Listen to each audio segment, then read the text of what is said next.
Hey guys, I want to let you know that our medical gear is back in stock. You can find it at tacticalrifleman.com.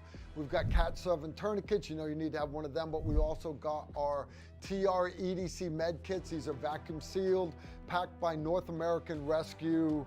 They have got their 4-inch mini responder dressing, a 2-pack of hyphen vented chest seals, roll of 100 inches of 100-mile-an-hour tape, duct tape for sealing those wounds and stuff, set of large gloves, and then if you get the basic kit, it's got a roll of compressed gauze, literally a whole roll of gauze for packing wounds in that little pack right there, vacuum sealed.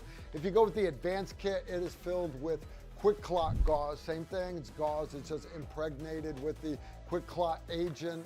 Again, good stuff, vacuum sealed, approved by TSA to carry on planes, going to schools, kids' book bags, whatever. You can check them out at tacticalrifleman.com. Go to our store there.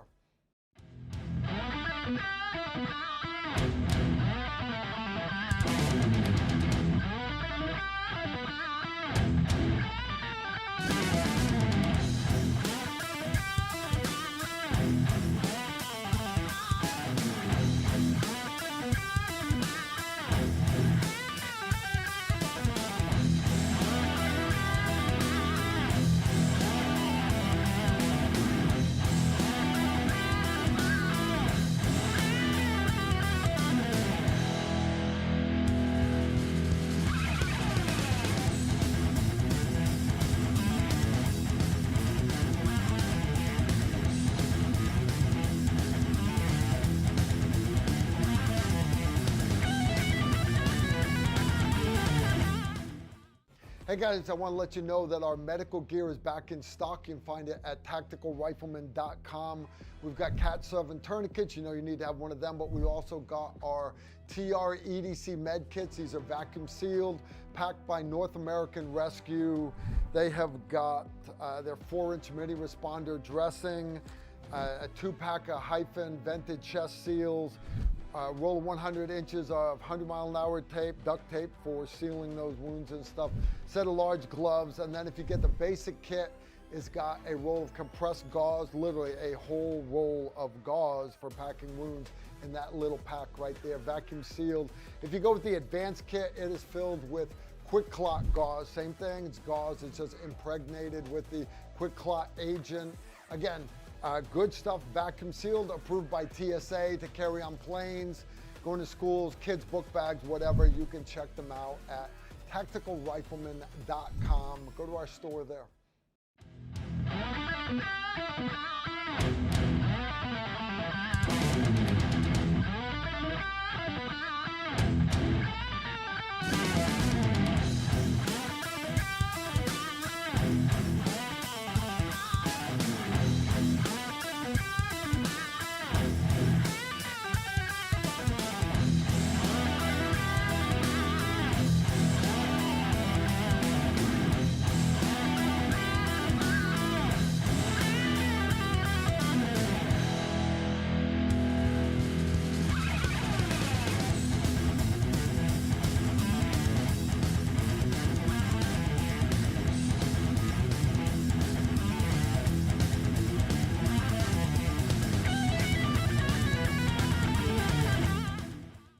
Hey guys, I want to let you know that our medical gear is back in stock. You can find it at tacticalrifleman.com.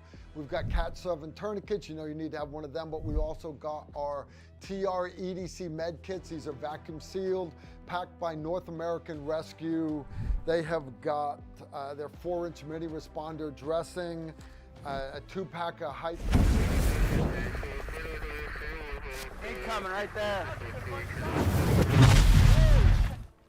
All right, hey guys, how you doing? Ready for our Military Monday live stream? It's gonna be awesome, right? All right, so anyways, we had to do it a day early. We normally do our live streams on Tuesday, but I'm on the road all day tomorrow, so I decided I didn't want to leave you all hanging, so let's do it a day early, right? No big deal. You guys don't mind hanging out with me, do you? All right, so anyways, I want to thank my moderators. I got Donut and JT here. They're going to keep you guys all set in the chat room. I see I got Jesse here, a couple other of our loyal followers. Anyways, I just wanted to let you guys know we just wrapped up a great home defense pistol class at the Louisville Armory. It was a great time. We had a one of our early patrons brought his wife. She's not a gun girl. He made sure she was safe. She can load and unload. She's actually a physician, and violence is not her thing. Beginning of the course, she was there. She was able to. You could tell she was very apprehensive. She was shooting, but shooting like low left, like everybody does. But Emery working with her, me working with her. Anyways, she soaked up. She didn't have any bad habits, so she soaked up everything great. By the end of the course, she's crushing it. We had day 2 Sunday. We had a great little. What do I got right here? Oh, I already got a super chat from Donut. Thank you, Donut. I appreciate it. Sup. All right. Anyways, Bailey did great. I want to thank her husband for bringing her out. We had another lady there, Laura. Laura came to the Tactical Rifleman team a few months ago. Let's say she's taken 6, I think this is like her 5th or 6th class. She went from being a widow and she brought her husband's guns to us loaded so that we could show her how to unload them, to now she's crushing these drills. And the second half of Sunday, and they had a night shoot and everything, but we had a shoot house area that they had to clear with UTM rounds. Emery's got some pistols with UTM ammo in them, and we had another instructor there to take care of that. And anyways, everybody did great. So if you were one of the ones that attended the class, I appreciate you guys coming, and it was awesome. Scott, you did good. We had another guy named Scott. So Scott 2.0, you also did good. Dennis, you did better, right? You guys did awesome. You did awesome. It's not hot, guys. You know, I'm usually doing hot coffee. Well, I only made 4 shots of espresso instead of 8 because I wanted to leave room. I put some chocolate milkshake in there. I filled it up with chocolate milkshake. So I'm doing kind of like an iced mocha tonight. It's actually pretty good. We're going to have a short live stream because when that puppy's gone, my tail's going to bed. I got to get up early in the morning. I've got a long road trip tomorrow, 9 hours on the road tomorrow. Going to be awesome. So anyway, as you guys know the deal, if you have questions, put them in the chat room. One of my moderators will grab them and they will send them to me. And hopefully I'm not Donut. I'm not the donut eater. 5424. The donut eater. 5474. He said, I'm not donut. Okay. It is what it is. All right.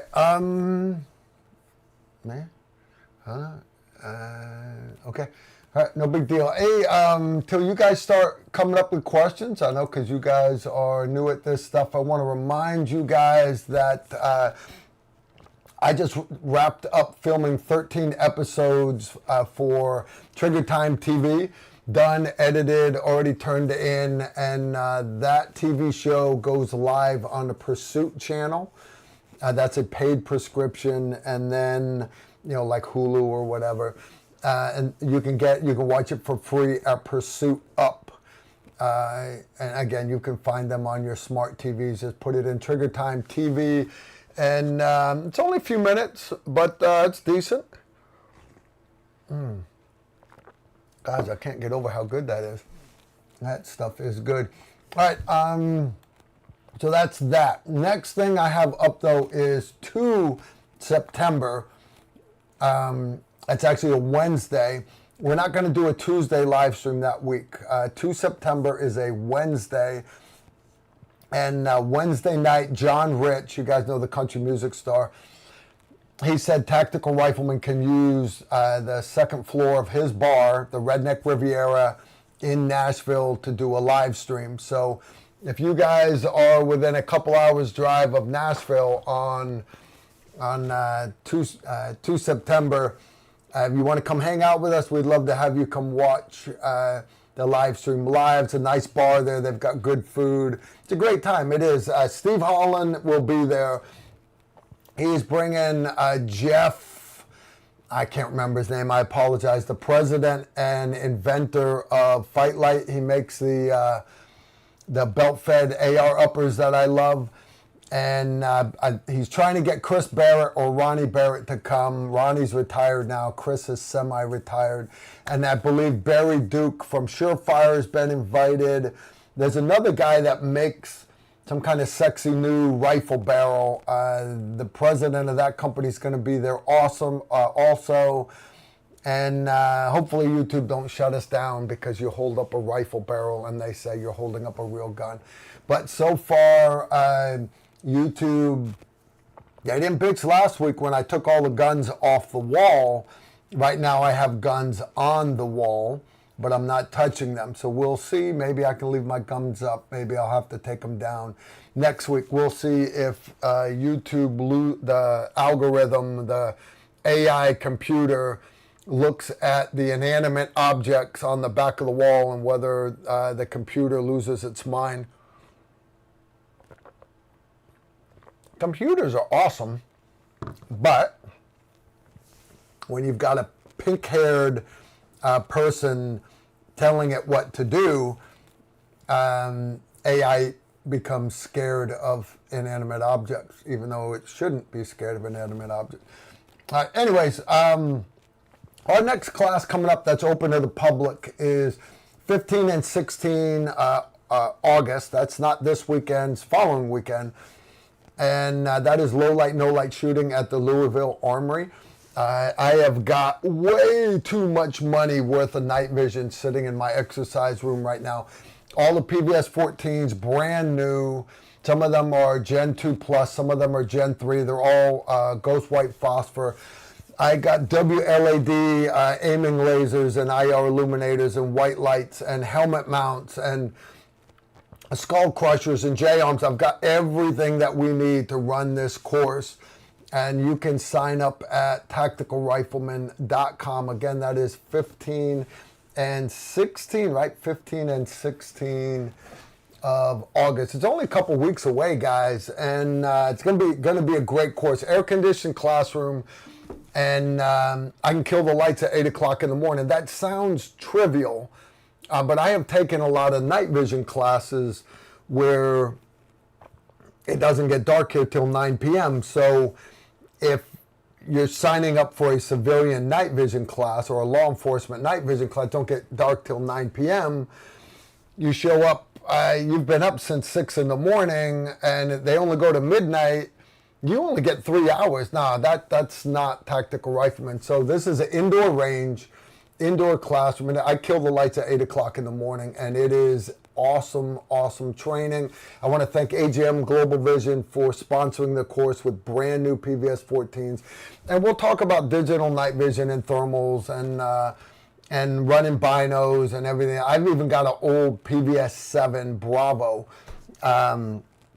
Brand new, just got my hands on that also. Yeah, it's an antique, but it still works pretty awesome. I just filmed a YouTube video about it. I think it'll come out in a couple weeks. I got time. I don't want to put out videos as soon as I get them done. You know, I need to wait a little bit, right? Need to wait a little bit. He says, JT says I'm not doing it. I know you're not doing it. All right. Hey, Carl. This is from Jesse Spittler. Hey, Carl. Do you ever use super glue for medical purposes? I like it for things like tiny cuts on my fingers. Yeah, guys, you should keep, and you don't need to buy medical super glue.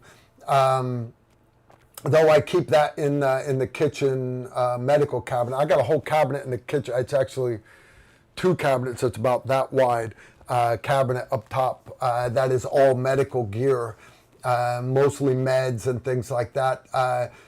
if you're looking for medical grade super glue, it's actually called liquid bandage, and it comes out with a little brush for painting, like fingernail polish. But you can, if you got a little cut or scratch or blister that's torn open, whatever, you can brush this super glue onto it, and it covers it and seals it. Okay.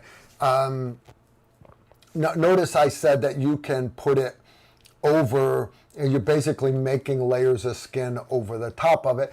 You can do the same thing. He mentions he uses it for small cuts. I keep super glue in my pistol bag, and obviously same guys break stuff. You know, fiber optic comes out of the front of your competition pistol or whatever. You can stick it back in, put a drop of super glue on top of it, and it stays. But one of the greatest uses for super glue that a lot of people miss is using it as extra layers of skin. And what I mean by that is some of you come out to the range and you end up getting a little red spot, hot spot on your hand because you're not used to shooting the volume that we're shooting, or you're shooting a different gun. Well, once you shoot a lot, you get what's called a callus. I have a nice little Glock callus right there, and you get your your AR callus right there from hitting the selector lever, and this is your AK callus from working the selector lever. You're on the other side of the gun. So you get different calluses from different firearms. But what I found, especially back when I used to shoot 3-gun competitions, was, because I don't do shotgun a lot, jamming shotguns, I found that there were certain places, especially loading like this, certain places that I would skin my hand almost every match. So before the match started, what I would do is I would take super glue, put a little drop there, spread it with your finger real quick. Don't stop your finger because it will immediately stick to it. But so long as you keep the finger moving, you can spread the super glue out, and you can actually make calluses and wherever you get hot spots. Now, again, that's not just on your hands. If you're out hiking somewhere and you let's say you're going to go hike at Arches Natural Park in Moab, beautiful arches and stuff there long. Some of us aren't used to walking, or maybe you brought the wrong footwear. But if you're out there in a pair of sandals and you go, wow, I'm getting a hot spot on my baby feet, rather than waiting till it turns to a blister, take a break. Take a break and take your socks and shoes off, take the sandals off, whatever. Put a little bit of super glue on it, but you've got to let it dry before you put the sock back on. I can't stress that enough. And what you're doing is you're basically creating a callus there. Now, the super glue is going to slough off after 2 or 3 days, but you're done by then. You're out. You're literally out. So you've finished the hike by then. So decent stuff indeed. I hope I answered your question well enough. As far as using super glue for bleeders, it is good for superficial bleeders, especially on the face. I had, he's actually the other medic on my A-team. We were doing a break contact drill, and black guy, I can't remember his name. My last name was Johnson, go figure.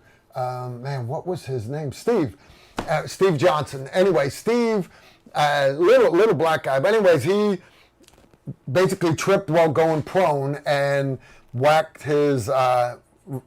split his lip open with the rear sight of his M4. And so anyways, no big deal. Super glue in the aid bag, hold it shut, and he was good to go. It actually healed with very little scar. If you take your time approximating the edges, you'll find that it really keeps from scarring. But if you end up sewing a face, a lot of times you'll have Frankenstein scars. So I'm very big on using surgical adhesives, aka super glue. All right, good. That's it. All right, that's that last question. I don't have any more questions. All right. I finally got my bottle, guys. Heraclitus bourbon. All right. You notice my other bottle was green. I put it back on the bar. I actually got a couple of these. The whole point of Heraclitus bourbon, they reached out to me, and you know, their whole regarding men sent into battle. Heraclitus once wrote that out of every 100 men, 10 of them shouldn't even be there. They're going to break and run. 80% are 80 of them are just targets. 9 of them are the real fighters. We're lucky to have them, but that 1%, that one man is the true warrior, and he will bring everyone back home. Or something like that. It's actually written on the back of the bottle. I'm paraphrasing a little bit. So anyways, Heraclitus bourbon, I'm like, why did you pick that name? And he explained it to me that this right here it's meant to be a gift, right? You're supposed to go to the 1 or the 9s in your life and give them this bottle. So anyways, a couple years ago, we did a barrel, and it was barrel strength. This stuff was not cut at all. And what I mean by cut is you age bourbon in Kentucky in wooden barrels, and you normally age it 5-6 years. These are aged 6 years. And when it's done aging, the wood has soaked up a certain amount. So sometimes you get so many bottles, sometimes you might get this many bottles, other times you get this much. If you only get this much, it's much stronger bourbon. So like Jack Daniels, Jim Beam, all the big companies, they're different strengths, but they always water it down. So when you buy Jack Daniels or Jim Beam, Woodford's Reserve, whatever, you're always getting the exact same proof. That's not what I did last time. I went with barrel strength. The guy ended up losing money because we didn't get very many bottles out of it. So this time I said, because that other stuff, it was good, but it was a little rough to drink. You had to mix it. This stuff, to me, tastes just like Woodford's Reserve. I'm not a big bourbon expert. I will say, to me and everybody that has tasted it, they actually like it better than Horse Soldier's bourbon. I support Horse Soldier's bourbon, guys, because they're old fifth group guys, and it's for a good cause. My buddy's making money, right? So likewise, I invite you guys to go to heraclitusbourbon.com, and they're still, oh shit, I think they probably haven't even sold a third of them yet. But anyways, they're still for sale. You can pick 1 or 2 up. I think the limit is 2 each for pre-order, but the pre-order's over with. So you can pick up as many as you want. But I don't know if you guys remember, it wasn't Gold Star ceremony this year. It was the year prior. John Stryker-Meyer's old McVie guy was there, and I gave my bottle to the one in my life, and that warrior was John Stryker-Meyer. So anyways, if you're interested in doing the same thing, presenting this bottle as a gift to the 1s and 9s in your life, you can pick them up at heraclitusbourbon.com. Can you guys see the Tactical Rifleman neck label right there? Make sure you get a Tactical Rifleman one so you can tell them how awesome we are. Yeah, when he sent me a little proof bottle sample from the barrel, from the wooden barrel. They plugged it, they pulled me out a little bit, they sent it to me, and it was good. And I was like, man, I immediately replied back on the email. I'm like, yeah, dude, that's awesome, let's do it. I thought about it, and I was like, man, I should have said, it's okay, can I try a couple other barrels? Because then I would have got other small bottles. But that's just not me, guys. I'm not a shyster. I'm just not a shyster. All right, I mentioned our class 15-16 August at the Louisville Armory. I still have the picture up. All right, I would like you guys to come take that class with me. I've got slots left for it. Again, the night vision is for sale if you want it, if you want to buy it at the end of the class, but there's no pressure. You don't have to. You don't have to buy any night vision. You'll get it at a good discount.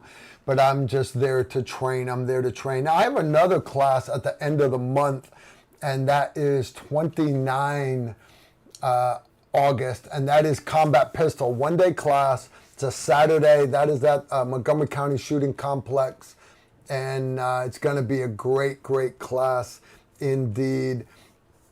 We have taken a lot of the fundamentals out. We got a separate course called Pistol Fundamentals. Go figure. So Combat Pistol is now, we get right into anatomy shooting right out of the box. We really do. And anyways, good stuff. All right, I got Joa Figueroa 44. I don't know what that is. All right, I'm going to wait for JT to send it to me. Anyways, good stuff. Good stuff indeed, guys. Let's see, JT is trying. All right, I've got a couple other ones here. Questions coming in. This one's from McMurdo Station. Carl, is it possible to utilize a Bic-style pen as an emergency airway for cricothyroidotomy? Guys, you can use any tube for a cricothyroidotomy. What they're talking about, guys, is if somebody chokes on a Lego or a chunk of meat and it is stuck right there, right at the vocal cords, or above, or the guy's tongue, he has an allergic reaction and the tongue swells up, or somebody super glues his nose and mouth shut. For whatever reason, if somebody loses their airway, what your paramedics are trained to do is what's called a cricothyroidotomy. If you feel down to your Adam's apple, guys, you can do it right now. Not KK, but the rest of y'all can grab your Adam's apple. All right. If you feel that Adam's apple, that's that thyroid cartilage. If you feel right below it, there's another ring of cartilage a little bigger than the rest of the ones in your trachea. That is your cricoid cartilage. The cricothyroid membrane is right between that bigger thyroid cartilage and the cricoid cartilage. There's a little soft V shaped like that of tissue, and that's your cricothyroid membrane. It's easy to palpate, and you make a vertical incision. You would scar less if you went sideways, but it's easy to miss too high or too low. So you go vertical. It also keeps you from slipping and cutting carotid arteries and jugular veins. So when it was cut vertical, you'll find it's not going to bleed very much, a little bit, not bad. And then take your knife, poke a little hole. I was taught to, if I'm using a scalpel, to not even use the knife blade. Turn the handle of the scalpel around and poke a hole through the membrane with the sharp other end of the handle, because it tears it, allows it to heal back better than a straight cut would heal with a knife. Doesn't matter, you guys aren't going to have a scalpel with you. As far as putting a tube in, the only point of having the tube is to hold the two pieces of cartilage apart, all right? But as far as him saying taking a Bic type pen, the problem with taking a Bic pen is once you've pulled everything out of this thing, I encourage you to try to breathe through a Bic pen. You're going to be very hypoxic in about a minute because you're not getting a lot of air through it. So, because it's just not very big, you could put 4 or 5 pens in that hole. I'm not joking. You could cut this pen in half, put 2 of them side by side, it's going to move more air. You could take a dry eraser marker, pull the guts out of it, snap off the top and put that in there, and that would give you a great hole, actually about the size of an endotracheal tube hole. So you want a bigger hole. You'd like it bigger. You want the hole in the middle to be bigger than your pinky is a good way to look at it, guys. So while a Bic pen would work for a crike, I would rather you use something larger. Yeah, something larger, without a doubt. Yeah. This is the part where I have to put the disclaimer in there that, guys, I was trained as a Special Forces medic. That does not make me a board certified medical professional that can give you legal medical advice about how to perform a cricothyroidotomy in an emergency situation. All right. But understand, it's better than having a family member die in front of you because you're scared to do something. All right. Next one's from Mountain Living.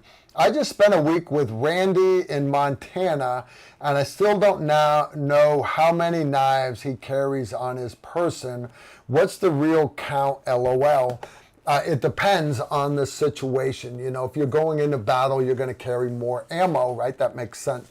But I once asked Randy at a funeral. I noticed he had a fixed blade knife on him under his suit jacket, but he also had a little pouch, wider, like not a Leatherman pouch. This was something different. It was a survival kit he was carrying to a funeral. And I asked him, Randy, how many knives do you have on you right now? And he just kind of looked up in the air and he said, the truth? And I said, yeah. And he went, 7, but some of them are really small. Okay, thank you for confirming the fact that you're a nutbag. All right, but at the same time, I've got a Spyderco in one pocket and I've got a Leatherman with a couple of blades in the other pocket, and people think I'm a nutbag. All right, it is what it is. I don't judge Randy. I love Randy, and I'm glad that you got to spend time with Randy out in Montana. I'm very jealous. Ghost Enemy, here's Arthur.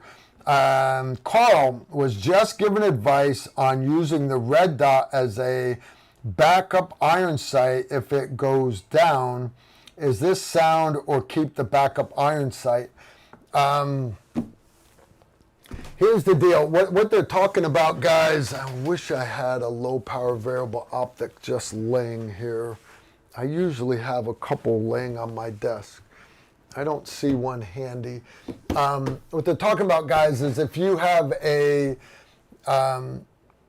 sniper scope, a ACOG, a low power variable optic, whatever, a lot of people will mount a pistol red dot on it at 45 degrees or above it at 12 o'clock to take the place of backup iron sights. Okay. The problem, though, is what is the whole point of backup iron sights? All right. The point of backup iron sights is in case the stuff made out of glass dies. So if it's a shock wave that destroys the glass on the front of your gun, it would also destroy that little pistol red dot also. Does that make sense? Also, by putting it above, like they like to put these red dots, understand your head is now so high off the gun. It's okay for doing CQB and everything, but yeah, will it work? It will work. If you would rather add a 45 degree red dot, a little pistol optic, again, go with an enclosed one because rain is going to tear it up just like it would if it was on your pistol. All right, guys, open emitters are fine for competition shooting and stuff like that, but please, your work gun, your go-to-war gun, your protect your family gun, it needs to have an enclosed emitter. And I know there's a lot of haters out there that can't stand it when I say that. Like, Carl don't know what he's talking about. I'm like, dude, back in the early 90s, when red dots first showed up for rifles, they had an open emitter. And I was there. I watched the rain hit them, and now you can't find the dot. So then they got us that was the birth of the first aim point and the EOTech. Because before that, it was the Trijicon reflex sight. You can go back and look up Trijicon reflex sight, M4 Trijicon reflex, and it was. And then you got the Seymour, but those are open emitters, and you get rain on them. They're worthless. They're worthless. So we went to enclosed emitters on a rifle. Why? Because that's what that's my primary. Well, if you're out with your family and you've got to push your family behind you to defend them with a rifle or defend them with a firearm, wouldn't you want to set yourself up for success? That pistol, that EDC pistol, is now your primary. You're not going to the movie theater with a rifle, are you? So your primary needs to have an enclosed optic on it. So anyway, I'm sorry if I disagree with people that say that you don't need a enclosed emitter, but you'll notice that's what the military's gone to. Now people will say, well, that's the military, Carl. They're out in the rain. Guys, I don't care if you're in a movie theater with your family when the active shooter starts shooting and all of a sudden the sprinkler systems kick on because there's a fire. I don't care if you're coming out of the restaurant into the dark parking lot and it's raining outside. You see what I'm getting at? You saying it's always going to be like you're at an indoor range on a sunny day, that's just not realistic. All right, so my primary reason for not doing it, though, Arthur, is not that I don't like pistol optics. I do. I love them. But where people say backup iron sights, you're never going to need them. You're never going to need them. So they prefer to run that little red dot. I like to, with my regular red dot or my EOTech, if I'm taking a long range shot, remember you've got the front of the gun, the back of the gun, and the lens in your eye have all got to be lined up. And it doesn't matter if you have an optic, it still has to be lined up.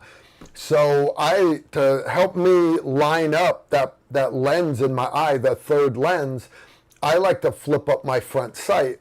And if it's a shot past 100 yards, I flip up my front sight. I put my red dot of my EOTech right on top of it, or my prism or my red dot, whatever it is.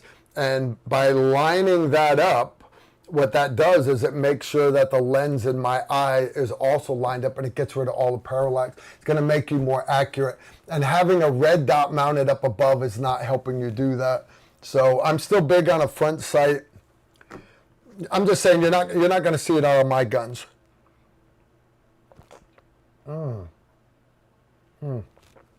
Guys, it's going to be a short live stream tonight.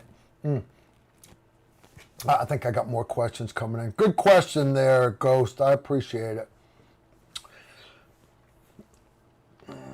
Joa Figueredo 44, 20 bones.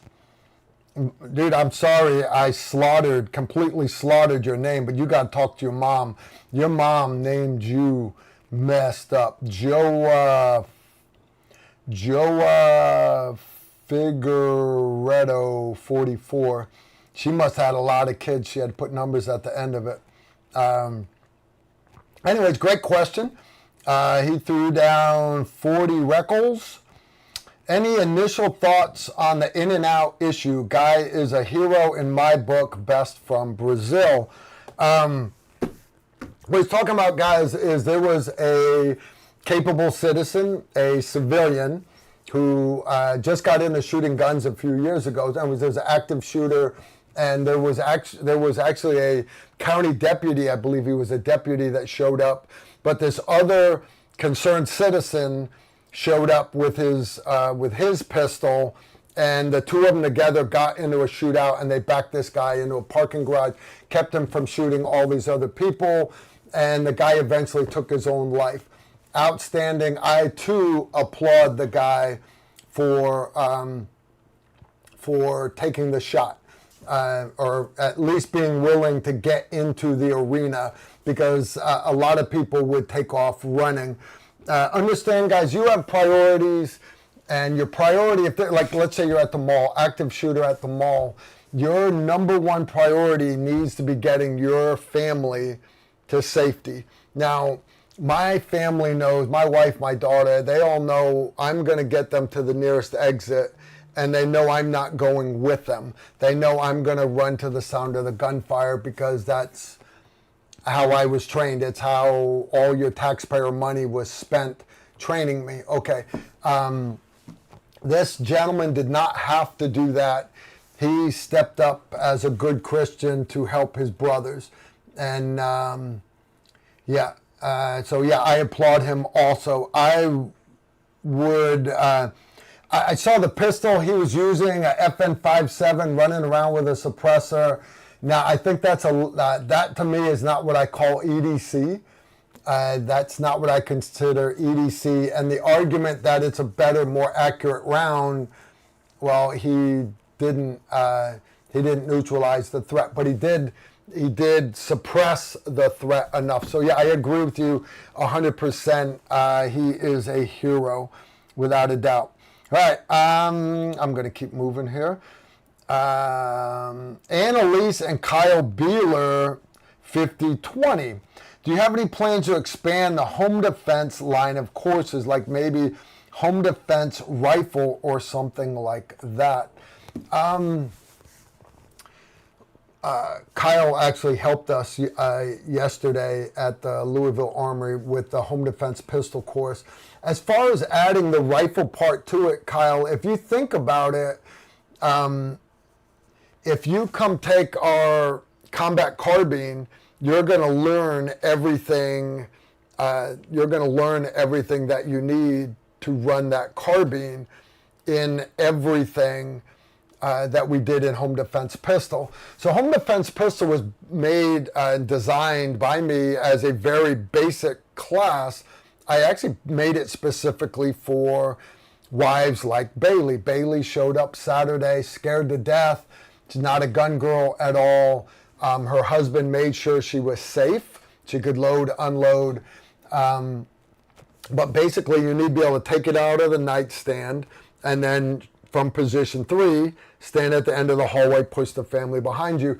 So taking the course, and my reason for doing it with pistol is, and a lot of you heard me say this before, we always warm up with pistol before every course, because before every class we warm up with pistol, because if you can hit with a pistol, everything from here applies to here.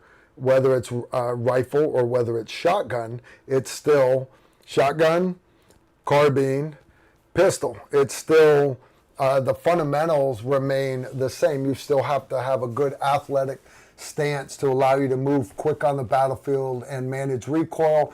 You still have to have good sight alignment. You still have to have good trigger squeeze and good recoil management.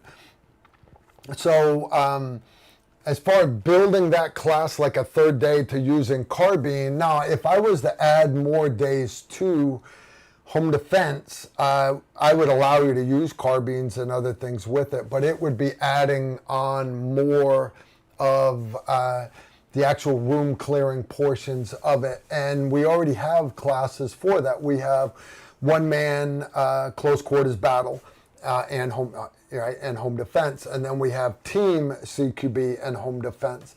So if you want you, your wife, and your son to be able to work together as a team, or law enforcement guys, whatever, church security teams, and that's the perfect class for them. And anyways, I want to catch Donut right here. Guys, I hate to say this, but 5 Stone Frontline Coffee, Donut keeps tossing up that you can use TR10 there. He has actually gotten so involved with his missionary trips now that he doesn't have time to do to be a micro roaster anymore. So 5 Stone Frontline Coffee has actually closed down. So you don't have to put that one up anymore. Right now, I'm an orphan between coffee companies. Fortunately, a lot of you patrons have been throwing shekels and coins to the orphan, and every couple of weeks I get somebody sends me a new bag of espresso beans. I just got, somebody sent 2 bags. He said, a new flavor for you to try, Carl. And then the other bag said for Emery. So I gave it to Emery when he showed up here on Friday. That's good stuff. And Mike Quigley, another patron. Mike Quigley, he lives down in Nashville. Runs one of the really big steakhouses down there. Awesome guy. Every time he comes up to visit, he always brings me presents from the little micro roasters down there in Nashville. All right, next one. High Altitude 5280 recently ran across controversy from the internet ninjas on zeroing your pistol optic and putting the dot right on top of the front post or not. What's your take on this? This is from Jake. Depending on what height your optic is, okay, understand if it's way, way, way, way above your stock front sight, like most optics are, it behooves you to get what's called suppressor height sights, a little bit taller, because I don't want the red dot or chevron right on, like with the front sight blocking it, all right? I don't want it to be sitting right on the front sight post, but I want it like right above it, all right? There are several new optics. For example, the Primary Arms HTX1, it sits so low that you can use stock iron sights on a Glock. I just moved that optic over to my my new Gen 6 Glock, and it sits right above it. Now, where it sits, as long as it's not directly on it, doesn't matter. That's not where I'm zeroing. The whole idea that you should make sure your iron sights are zeroed. They come from the factory zeroed, by the way. How do they lose their zero? They lose their zero, guys like me throwing my pistol on the gravel to show how tough the optic is. Sometimes it hits the optic, sometimes it hits the rear sight and slides the rear sight over it. I make sure it's unloaded, but I beat on my optics so you guys don't have to beat on yours. Let me break mine. So anyways, I'm always throwing my pistol on the ground. For example, my 43X, I was, while I was at the range, I had time. That's my backup, right? My primary is a Glock 19 for EDC. But I had my backup there, and I did some drills with it, and I'm like, all right, the optic's dead nuts on. I went to, I turned it off and went to just using iron sights. I was like, woo, that puppy's off. And I looked, and the rear sight had slid over a little bit. So make sure your iron sights are on first. The chances are they are. But after that, you've got to decide what distance do you need to zero your optic at. And there are people that they want to score really, really high when they're shooting drills in a class. But if they know the drills are going to be at 5 meters, they zero at 5 meters. All right, but if a target's at 10 yards, now you're high. You know, most sights, most iron sights are come from the factory zeroed at either 10 yards or 15 yards. So in other words, if you put the top of that front sight even with the rear sight, perfectly level, and you put it on the center of the X-ring, the bullet should pass right through the X-ring if you're at 10 or 15 yards. It depends manufacturer. Now, because your optic sits a little bit higher, that's why when you're doing these drills at 5 meters or 7 meters, you're hitting a little bit low. That's called height over bore. Yeah, no big deal. Height over bore. You're wanting to hit that little X-ring, but understand on a torso-sized target, in the moment of truth when you've got to defend your family, that half of an inch doesn't matter.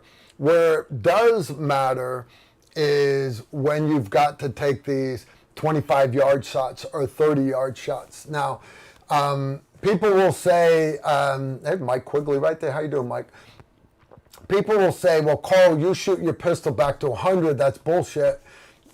you would never get away with that in court. You couldn't justify that as self-defense. Okay, I'm agreeing with you. But the way we teach it is learn your limit. If you hit it 30, go to 40. If you can hit it 40, go to 50. If you can hit it 50, go to 60. Now, if you can get first round hits with your pistol, because your pistol is capable of it at 80 yards, your pistol and your ammo is capable of it. 80 yards, if you can get first round hits, I'm not saying you should be shooting across the Walmart parking lot at 80 yards. However, because you understand you're not in fight or flight. But if you know at 80 yards you can get first round hits on a head size 10-inch plate, and if you know you can hit at 80, when you're not in fight or flight, I want you to cut that in half. Now, at 40 yards, if you're out there and there's an active shooter across the parking lot, you're like, wow, man, I'm 6 cars away from this guy in the parking lot. I know I can get first round hits at 80, but right now my heart is beating through my chest and my pupils are dilated, my hair's standing up because I'm in fight or flight. I know I can hit at 80. I'm only 6 cars away. I can take that shot because you're confident enough in your skills and you're competent enough with your equipment and your training. Okay.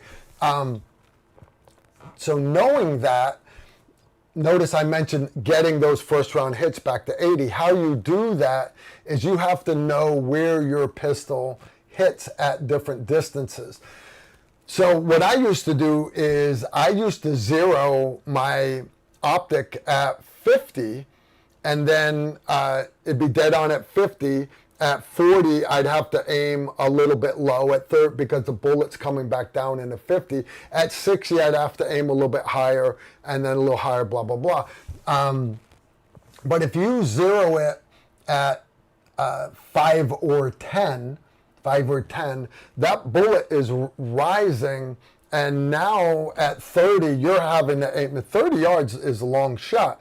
You're thinking you need to aim high because the bullet's dropping, right? Gravity. It hasn't reached its apex yet. So the reality is at 30, you still need to aim low. All right. So what I would recommend is take the distance that you foresee your max distance being, that you are comfortable using that pistol, that max distance that you're comfortable. That's where I want you to zero it. All right. So let's say you say, I'm good out to 25. All right, zero it dead nuts on at 25, because when you're at 7, you're only going to be a little bit low.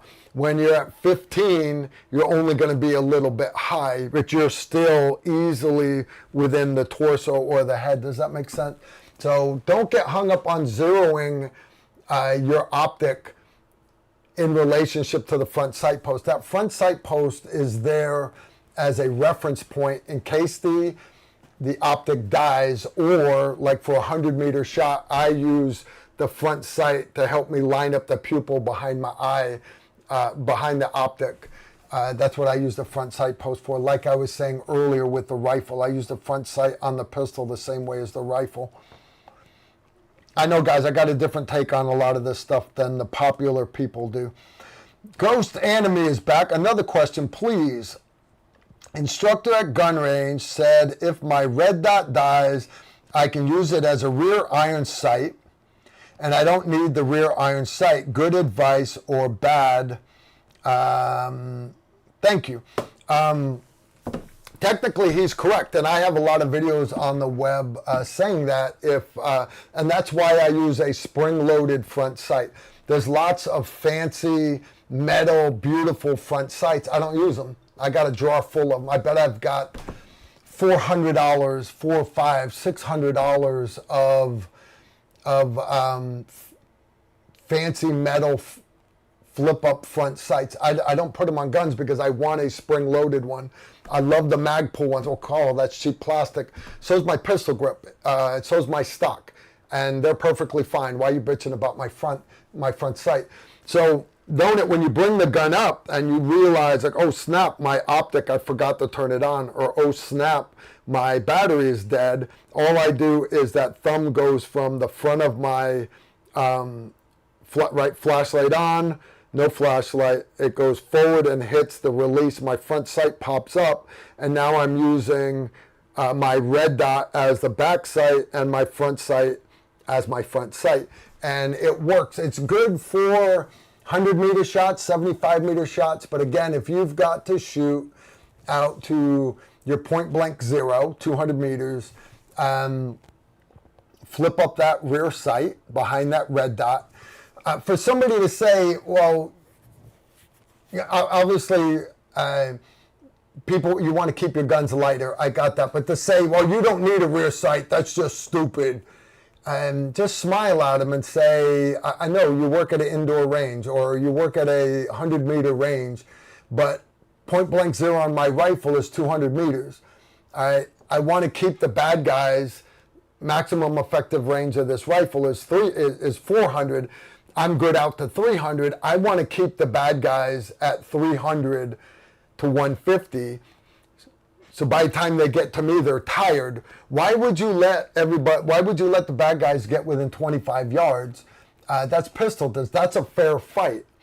So you having good sights, backup iron sights, front and rear, in addition to a red dot or EOTech or a low power variable optic or a prism, those backup iron sights are still good out to your point blank zero, because that's the distance that you zeroed them at. And if you know your holdovers, right, so my point blank zero is 200 meters. I know at 300, I've got a 9-inch drop. Iron sights, line them up, right? This is a 10-inch head. I need to be that high. I'm going to aim right here, and my rounds are going to go inside. So iron sights, and they say, well, iron sights you can't hit at 300. I call bullshit, because SOTIC, our Special Operations Target Interdiction course at Fort Bragg, you started off doing iron sights out to 600 yards. That was advanced rifle marksmanship, the first, I think, 5 days of the course. Iron sights out to 600 and 300. And then when I did the 101st course with Mr. White a decade prior, he had us doing 900 yards with iron sights on M21. That was back right when M24s were first starting to come out. I don't remember if we did iron sights at the Department of Army Sniper School. I really don't remember. I think we started straight with the fixed 10X M3 Alpha Ultra. You know, I don't remember.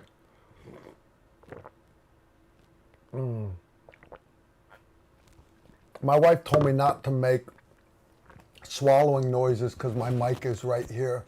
And she says it's rude for you guys to hear me enjoying my coffee. Or I could say, piss off. All right. Tracker 1265. Carl, how much variation is there in the zero on, say, a G19 when using a silencer versus the standard barrel? Again, we're going back to pistols here. All right. He did say Glock 19. All right. On a Glock 19, understand, if you've ever watched a guy shoot a pistol slow-mo with a suppressor on a Glock, the suppressor actually does this on the pistol, different from the pistol. And that's because as the slide is going back, that barrel, here's the slide going backwards, the barrel unlocks and drops a little bit, and that allows it to pick up that next bullet. And then as the slide goes back forward, the barrel comes up, locks into place. But that doing this makes that whole suppressor move. There is a little bit of movement in there, so when you add more weight to it, it may shift a little bit. If you're shooting an FN57 or you're shooting, I've got my mic cable hooked around my chair. If you're shooting a 1911, if you're shooting a Taurus 24/7 or FN pistol, that FN 9mm, that has suppressors on them, understand the deviation is going to be different on different guns.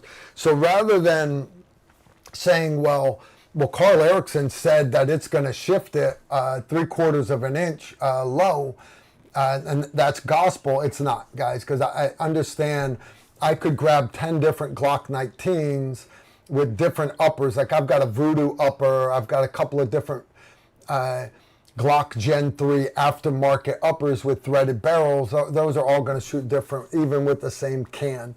So how you find out the answer to that is literally go out with yours, shoot a group, let's say 10, 20 rounds at 20 yards, go 20, 25 yard line, shoot 10 rounds at a bullseye, 10, not 3, not 5, shoot 10, go down and circle all of them, then put your suppressor on, go back to the same spot, shoot the same target, and you're going to see that buckshot pattern is either in the same place or it's moved.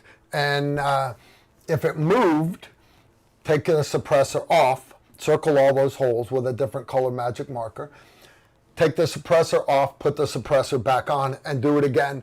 And what you're doing is you're seeing a couple things which are important is if your suppressor has shift or not. And if it doesn't have shift, or if it does have shift, number two, if it does have shift, is the shift repeatable? If it doesn't have shift, you're golden. That's awesome. You've got that unicorn. But if it does have a little shift, that's not necessarily a bad thing if it's repeatable. If putting on the suppressor always makes that firearm shoot low right the same amount every time, take off the can, put it back on the same place, then that's data that you know you can redial it or do Kentucky windage whenever the suppressor is on it. But if every time you add it, it moves it, but it moves it in a different direction, then you just need to understand what is an acceptable shift. If it only moves it a couple of inches at 10 yards, anywhere, any direction it moves that inside that kill zone is fine, but now understand you're doubling that offset when you're back at 20. You're tripling it when you're at 30. And now all of a sudden that shift is too far. So that's an easy test that you can run on your suppressor. Not just him, guys. A lot of you guys got suppressors out there. And you should know where they're shifted. Beardo Grizzly 500, Carl Kama. I'm relatively new to the 5.56 round. Any suggestions for a good defensive round? Yes, 100%. It's going to depend on your mission. All right, what I mean by that is I have two different missions for 5.56. One of them is home defense, right? But the other one is my truck gun. I travel a lot. I go all over the U.S., and where would you use a truck gun? Well, maybe a buffalo comes out in the middle of the road and won't get out of the road. No, guys, that doesn't mean you get to shoot it. No. Honk your horn, flash the lights, bear spray it.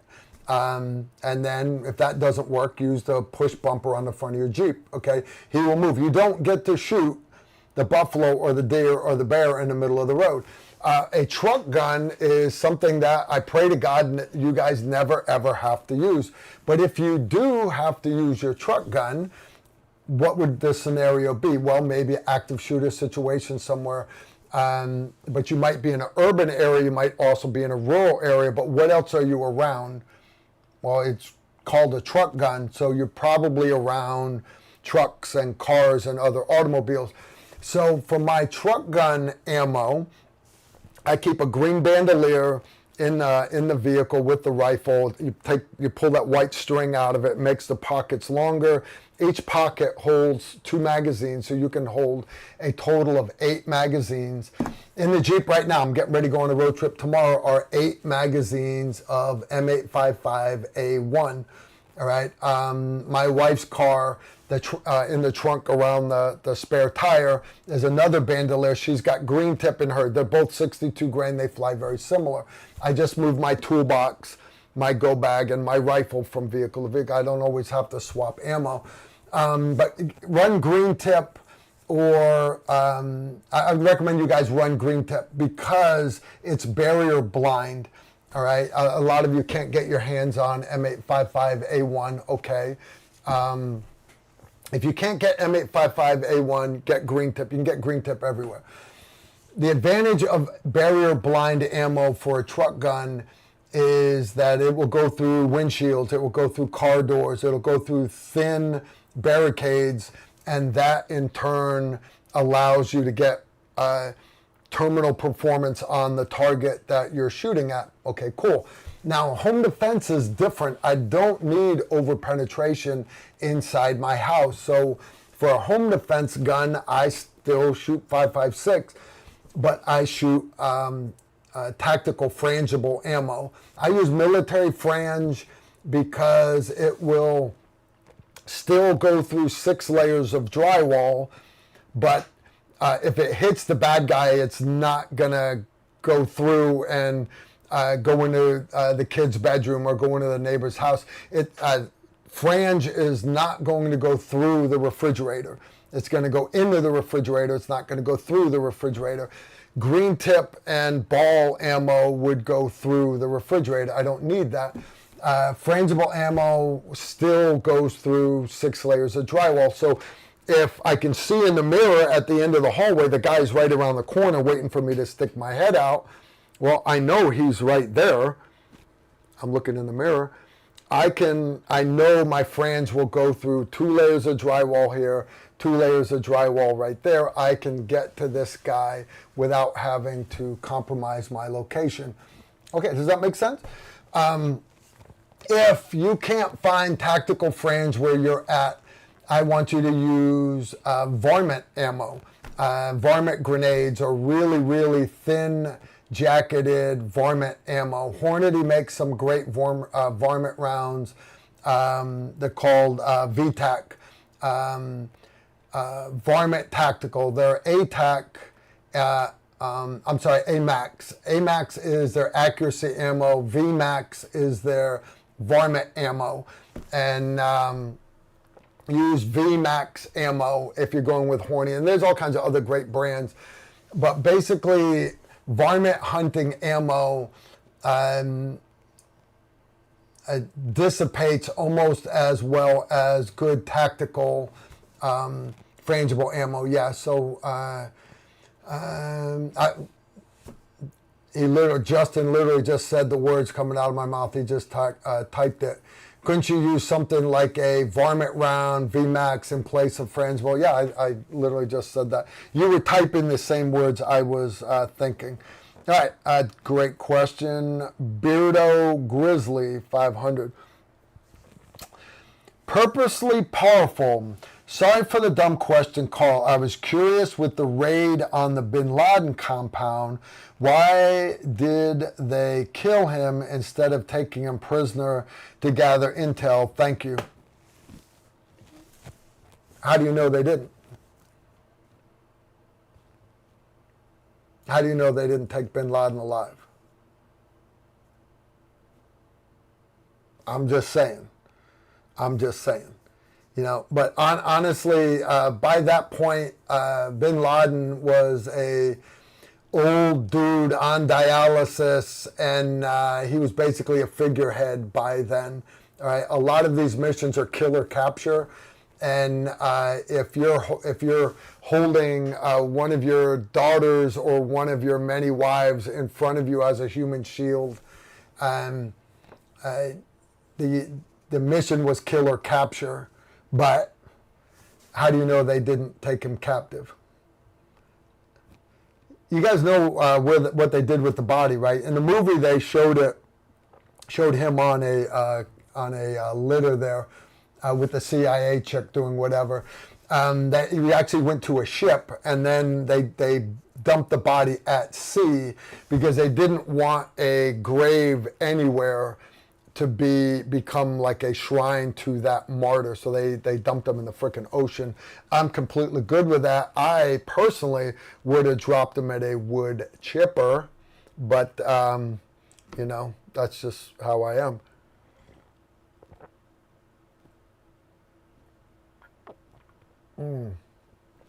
That is good stuff right there.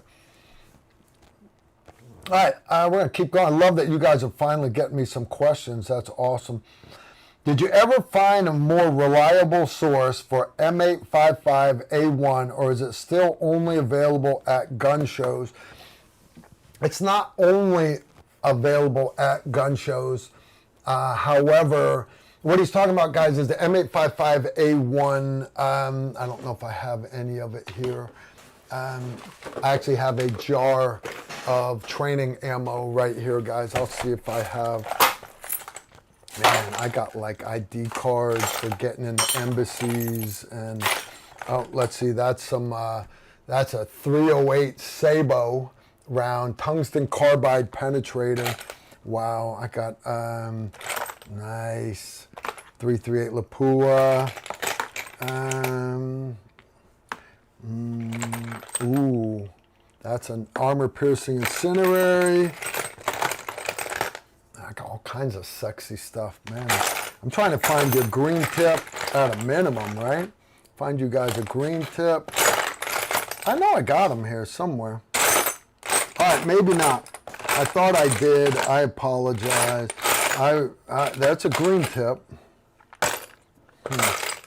Sorry, guys. All this stuff's out in the truck. Anyways, regular green tip is what's called M855. You can find M855 everywhere because it's no longer, well, it is still used as training ammo for a lot of units. Big Army switched a decade ago to M855A1. It is still a 62 grain projectile. It is still long like this one, but it doesn't have any lead in it. It has a steel tip, and the steel tip has a copper jacket around it with a copper core.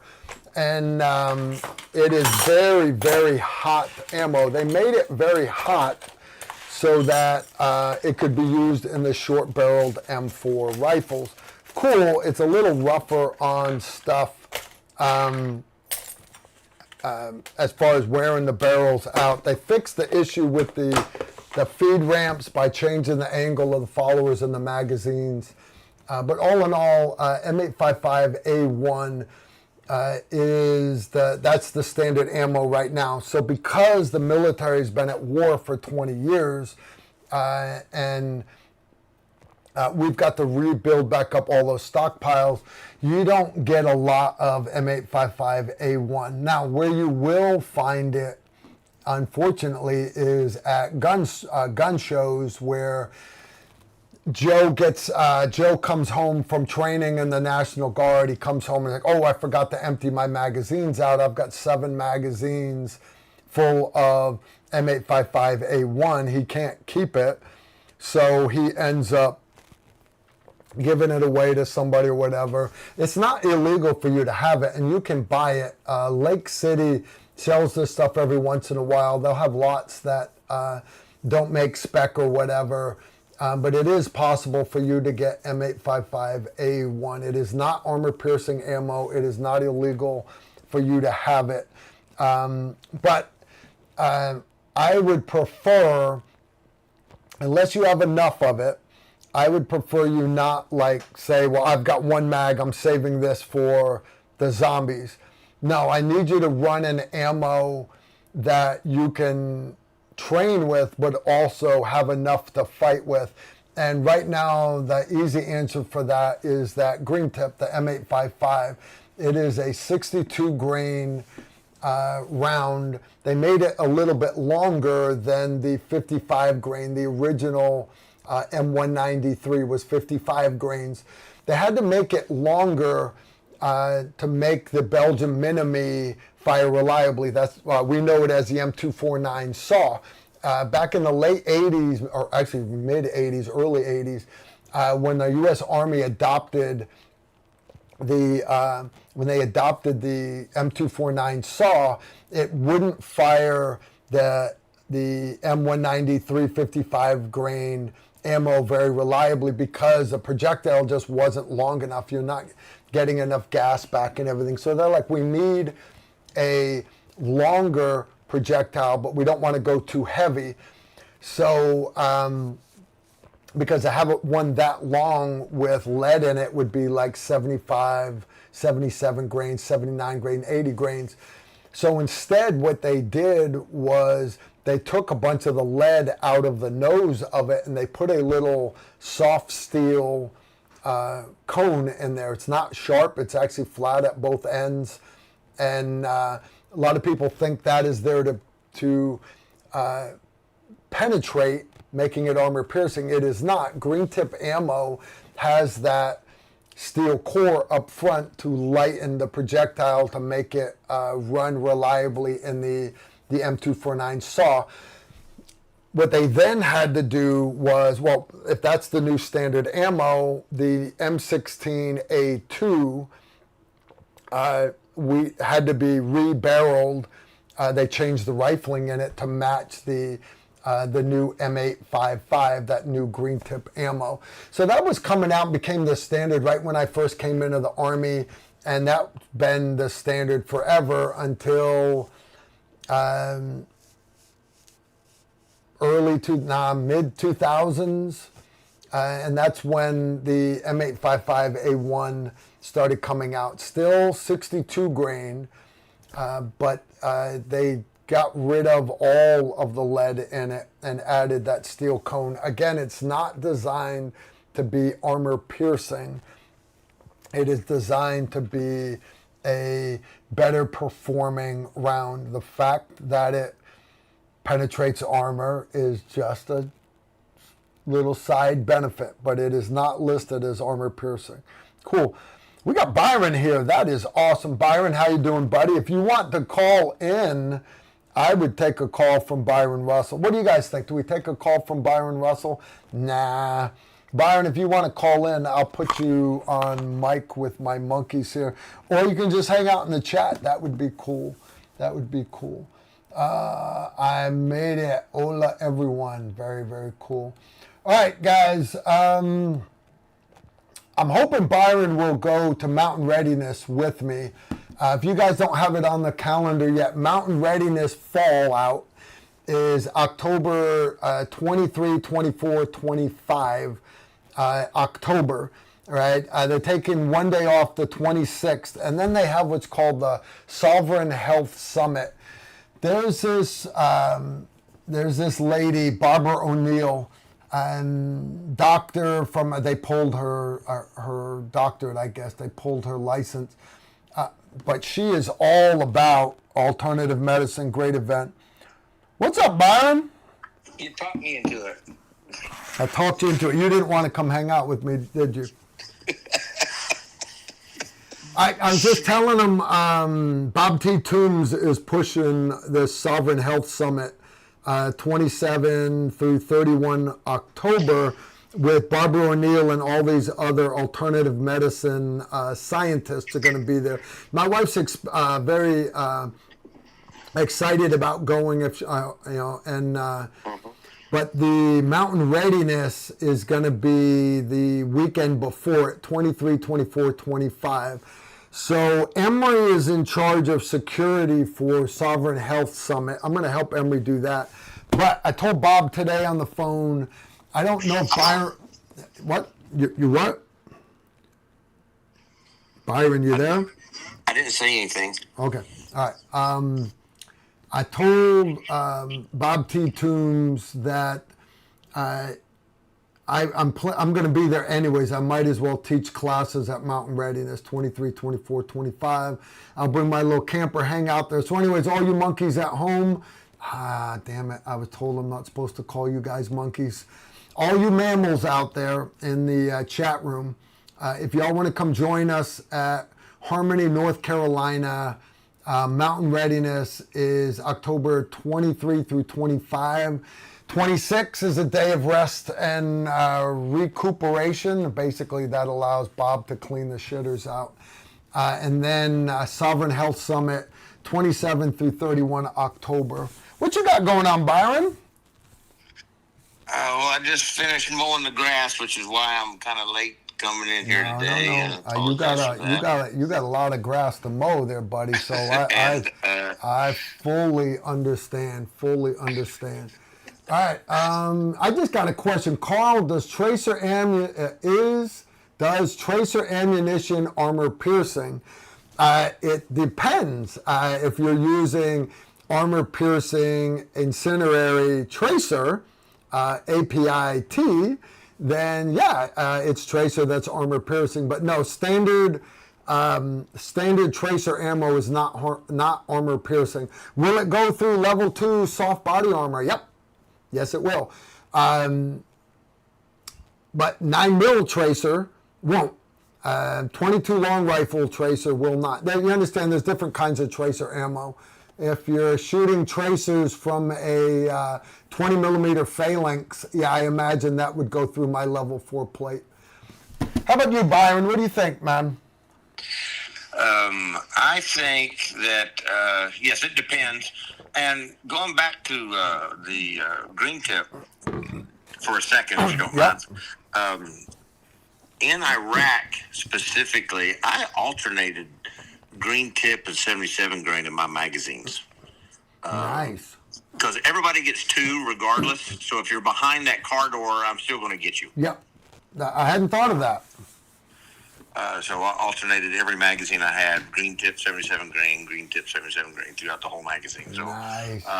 Right, and which one did you zero the gun with? The green tip. Okay. All right. Yeah, I zeroed with the green tip. Cool. And then today we finished all the R&D and finally completed the Archangel. Nice. That's the AR-10, guys. He's talking about the black armor guns, AR-10. It's going to be awesome. And that's in 308 right now or 6.5? It'll be in both, but I got this one in 308. Nice. It kicked me in the nuts. I bet, dude. I bet. Oh, my God. Anybody who thinks it's easy to put an AR-10 together is lying to you. I've never put one together. Never, because you want to maintain accuracy. You've got to have precision. And I am not a cabinet maker. I am a carpenter. There's a difference, you know. Well, most of it is there's no mil-spec AR-10, not one. Mm-hmm. So there's nothing for anybody to go by. So you have DPMS, you have the other, profiles, and then in DPMS you have 1, 2, and 3, and all that. So your parts, it may say it matches, but it doesn't. And then all of a sudden, this buffer that's supposed to work doesn't, and so it took me. Well, when we were at CanCon when we started this. Yep. So I am out a lot of money and patience. I was ready to start at 1911 yesterday. That's funny as shit. All right, but you finally got it done. How's it grouping? I know you shot it. It's 977 is the grouping, which I'm happy with. A gas gun, big gas gun. I'm really happy with that. Yeah. I'll give you an idea, guys. My SR-25 Mark 11, the top-of-the-line sniper rifle from Knight's Armament back during the Global War on Terror, was a 2 MOA gun all day long. 2 MOA. Some of them were 2.5. But understand, a 2 MOA gun at 300, that's still a 6-inch shot group. In the dark, under nods, in high winds, that's still acceptable for me, and I really didn't have a choice. That's what I had, but I'm glad Byron's got a sub MOA gun. That's awesome. That kicked my ass. So everybody buy one. That's all I gotta say now. There you go. All right, so if you guys know, if you want one of the best AR period, Black Armor Guns, they are not a company that just puts stuff together. He custom makes these guns. Wait till you guys see the new cab. Is that right? That's what it's called, the cab. TAC cab. Yeah, TAC cab. Yeah. That's the rifle Emery's running now, guys, and it's a little shorty. It's totally badass. Awesome gun. That's the one you'll see Emery running everywhere. But if you're interested in an AR-10 308, you could probably talk them into a 6.5 or 6 millimeter even. But honest, I would go with a 308. That's just me. 308 gives you versatility to go subsonic, guys. And the people that say, well, you can go 6.5 subsonic, I mean, you can, but you're going to deliver more of a payload with a 30 cal projectile. You can get a 220 grain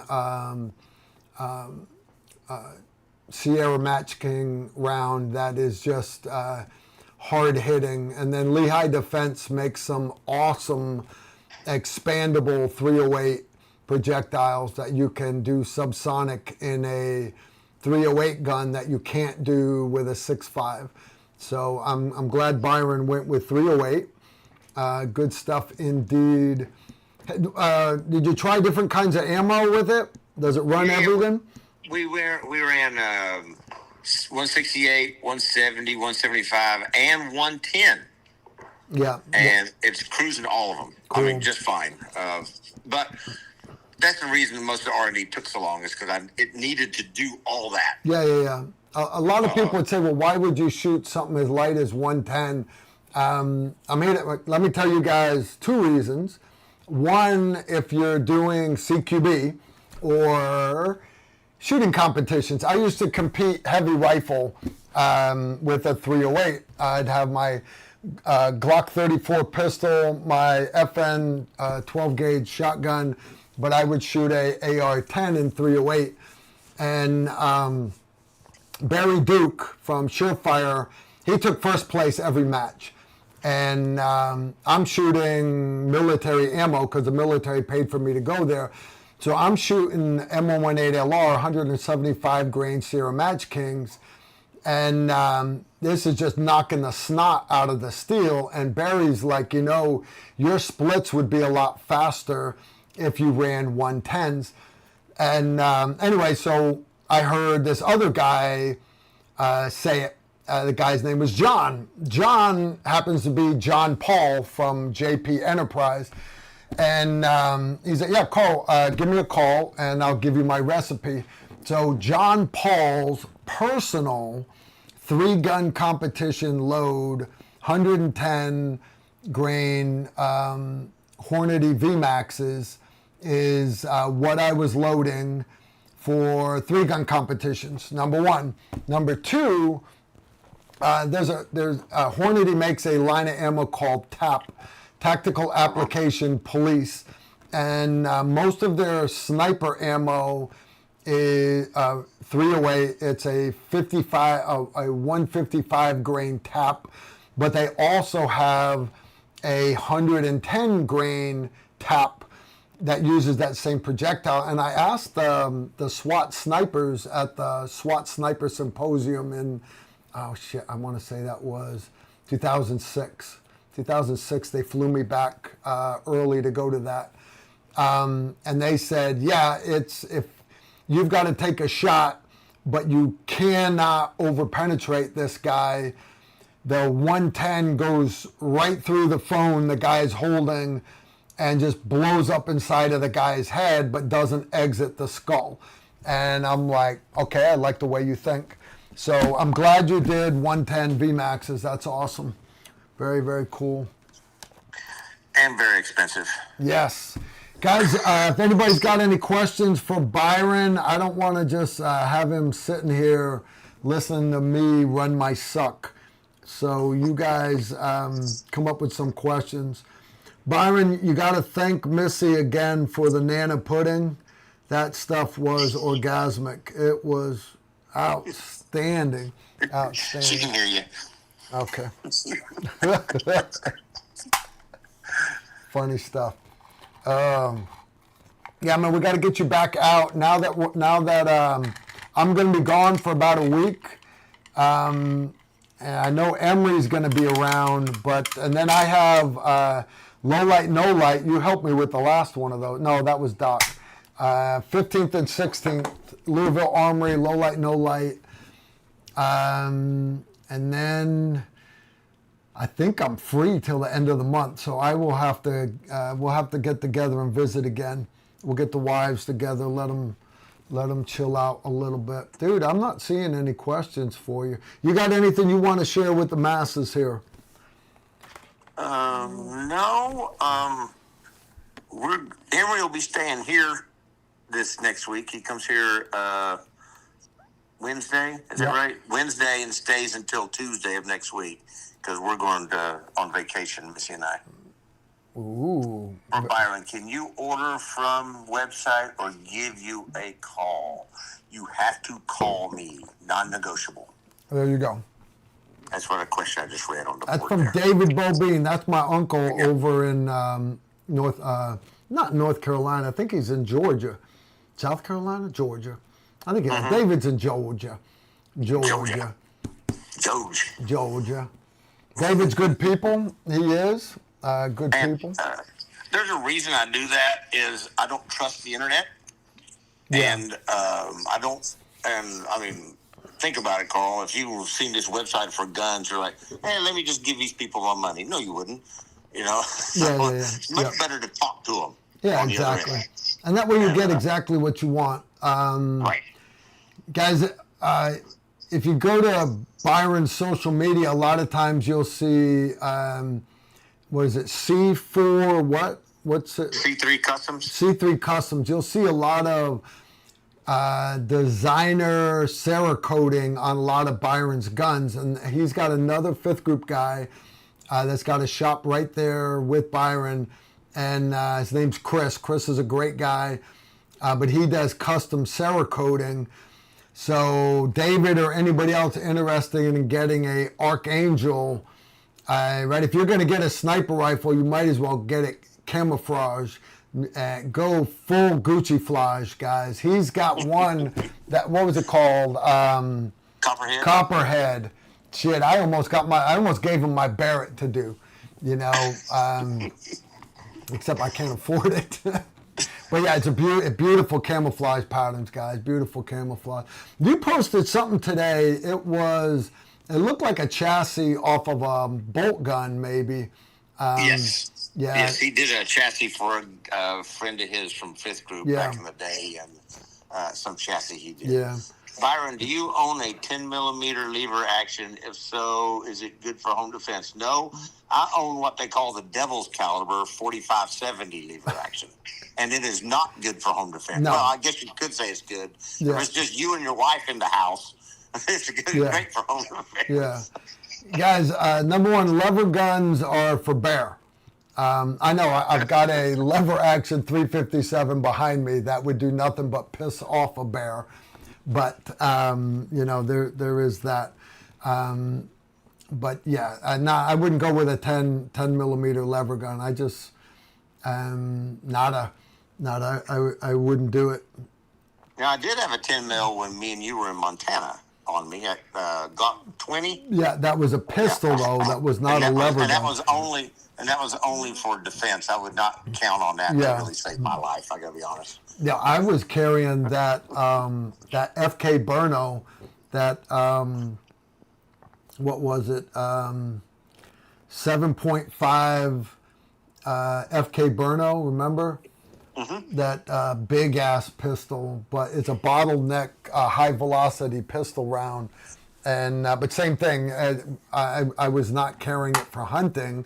We were out there. We had Hook, Steve Holland, a couple other guys were hunting, and me and Byron, we were basically just hanging out. Yes. But if a bear was to show up, one, I think I'd hit him with my cell phone first, taking pictures. That would be cool. Yeah, Moody, a 50 Beowulf would be a better choice. If you insist on carrying an AR in bear country, you can, as much as I can't stand the rounds, the 50 Beowulf, the 458 SOCOM, I think it's called, right? Is that? Yes. I've got a couple of them in the man room. Those were designed for basically contractors doing gate guard to be able to have heavy enough slugs to take out engine blocks in cars. and you're not going to get past 100 meters with them accurately. But at 50 yards, the 50 and the 458 are single stack, and they fit into a standard AR lower. So your usual gun that you have all the muscle memory for, reloads and everything, but now you're delivering a much heavier payload. Might be an option for you if you were all of a sudden going to bear country. However, for example, when I go to Canada, one, they're not even going to let me bring a 22 long rifle up there, let alone carry an AR with me. They're just not going to let me do that. So my choices are lever gun, in which case they still won't let me have it, or just bring enough ammo to kill everyone, and then never see a frickin' bear, and wind up in some Canadian prison, right? So I will probably not bring anything. This is me winking on the internet saying, yeah, Carl was not going to have any firearms with him. That's funny. That's funny. If you had to go bear country, Byron, what gun would you carry? Would you bring a lever gun? Would you bring a shotgun? What would you bring? I would bring my 45-70. 45-70. Yeah, I'm really good with that gun. Yeah, go with something you know. What kind of ammo you run through it? I like at 325 personally. Leverlution is what it's called, or something like Leverlution. Yep. Steve Holland showed up here with some honey badger, and it's a solid copper projectile it's X'd at the top like a Phillips head screwdriver, and we shot the snot out of it, and it is supposed to penetrate great. And so anyways, but I don't own a 45-70, so let me find that box if he left it here, and I will give it to you to try out. What I have to do before I go to Canada is I've got to justify why I'm bringing a firearm up there. For example, if I'm going hunting on a scheduled hunting trip, or if I'm going to a scheduled shooting competition, I'm allowed to bring those firearms across the border. I just have to have all the paperwork taken care of. So I've got plenty of time. That won't be till next summer or the summer after that. So I've got plenty of time to take care of that. You remember 2 or 3 years ago we did Big Bore November? Yeah. And you told me to break up that 45-7. We were like, 100 yards from the steel? Yeah. Something like that? Knocking the hell out of it. And you said, hey, shoot that plate rack. No. The Texas Star. Texas Star, yep. And I, it had all 5 plates on it, and I hit one plate, and it knocked all the other plates off. Yep. It hits hard, guys. That shit hits hard. It definitely does. McMurdo Station, I dated a honey badger in New Zealand. Breakfast was awesome. All right, dude, mind out of the gutter. Y'all be polite. I've got girls in the chat room. Please try to keep it PG-13-ish. Okay, that's funny. I get it. You're fine. Okay. All right, you guys know my wife is upstairs watching the live stream right now, and you're talking about breakfast was awesome. Guys, I'm out of coffee, and we are at the 1.5 hour mark. You guys realize you just sat here and listened to me do verbal diarrhea for 1.5 hours. You guys really have got to... I know I'm not supposed to be running you guys off. All right, so, all right, Byron, I will be back next Tuesday. We're doing Monday this week because I'm on the road all day tomorrow. I'm taking the wife on a trip. So I will not be back. I won't be able to get online tomorrow, but next Tuesday, if you want to come back on, that would be awesome, buddy. I'd love to have you. Let me check. Yeah, we'll be traveling that day, so I might be able to call in if we're still traveling. Yeah, if you can. Okay. If not, no big deal. Just let me know. Will do. Parting words of wisdom from Byron Russell. There's a website I need you guys to visit. If you look at my shirt, you could probably find it. That's all I'm going to say. BlackArmorGuns. Are you burning thing? You can't say it, dude. Can't say that we sell guns because we don't sell guns. Dude, I don't sell guns. I've had people ask, Carl, why do you have all these guns? Why don't you sell some of them? Wash your mouth out with soap. All right, Byron, you take care, buddy. Love you. Later, Bubba. Yep. Masalama, ya walid. All right, guys, it's just you and me. I want to thank everybody for hanging out with me tonight. We didn't hit our goal on Super Chat, but that's okay. Maybe we will next Tuesday. All right. Here's the deal. I was going to do a giveaway if I hit my goal on the Super Chat. That's okay. That's okay. All right. Let's do this next Tuesday. We'll do a Tactical Tuesday. I want to thank my moderators for putting up with you guys. Donut and JT, you guys are the best. For everybody that's interested in the low light, no light class, not this weekend, the following weekend, if you already signed up, great class. We got everything. Show up with your guns and ammo and good attitude. We are going to have a blast. If somebody was to bring donuts the first day, Emery would eat them. It's going to be awesome. All right. Those of you that want to come, you haven't signed up yet, guys, you're not going to get a better deal on PVS 14s because I'm selling them at a discounted price. You're not going to find them cheaper at Night Vision Guys or anywhere. And you don't have to buy them. If you don't, you just come. I provide them for free. You just got to give them back at the end of the class. They're brand new Ghost White Phosphor. I have everything. I've got the aiming lasers, everything. I want to thank AGM Global Vision for sponsoring. Again, if you guys want to sign up at tacticalrifleman.com for that class, any of our other classes. It's going to be awesome. Anyways, I want to thank you guys for hanging out with us tonight on YouTube. For my moderators there at YouTube, thank you. I hope you all enjoyed those Hot Pockets in your mom's basement. You all are awesome. All right. It's great to be back on YouTube, hanging out with you guys. I will see you all next time. Y'all take care. Incoming right there.